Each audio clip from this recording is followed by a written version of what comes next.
নবম শ্রেণীর স্বাস্থ্য সুরক্ষা দ্বিতীয় অভিজ্ঞতা স্বাস্থ্য সচেতনতা আমাদের করণীয়। এটা নবম শ্রেণীর দ্বিতীয় ঘন্টার দলীয় কাজ। সকল শিক্ষার্থীরা দলীয় কাজে মনোনিবেশন করে তাদের দলীয় কাজ সম্পাদন করছেন। কি তোমাদের শেষ হয়েছে?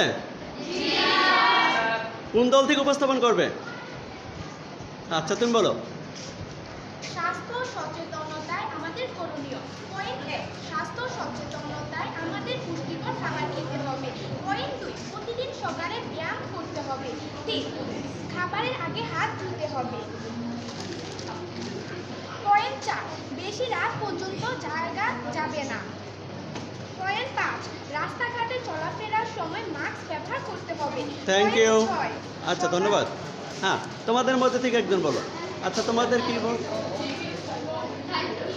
চর্বি জাতীয় খাবার কম খেতে হবে, বেশি বেশি পুষ্টিকর খাবার খেতে হবে, সব সময় পরিষ্কার পরিচ্ছন্ন থাকতে হবে। আচ্ছা, তোমাদের থেকে? আসসালামু আলাইকুম।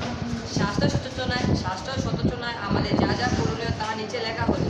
আমাদের শিশুর খাদ্য গ্রহণ করতে হবে, পর্যাপ্ত পরিমাণ বিশুদ্ধ প্রাণী পান করতে হবে, পর্যাপ্ত পরিমাণে আমিষ ও শর্করা জাতীয় ধন্যবাদ, খাবার খেতে হবে। সুন্দর হয়েছে। আচ্ছা, এই দল থেকে তোমার কি লেখা আছে দেখি? স্বাস্থ্য সচেতনতায় আমাদের করণীয়। সুস্বাস্থ্যের জন্য আমাদের প্রতিদিন ব্যায়াম করা প্রয়োজন। সবসময় পরিষ্কার পরিচ্ছন্নতা থাকা প্রয়োজন। স্বাস্থ্য সচেতনতায় আমাদের পরিবেশের দূষণমুক্ত রাখা আচ্ছা, প্রয়োজন। সুন্দর। হ্যাঁ, এবার দেখো তোমাদের 4 দলের কাজের শাপলা দল প্রথম হয়েছে, সবাই তাদের তালি হোক। দ্বিতীয় হয়েছে বেনি দল।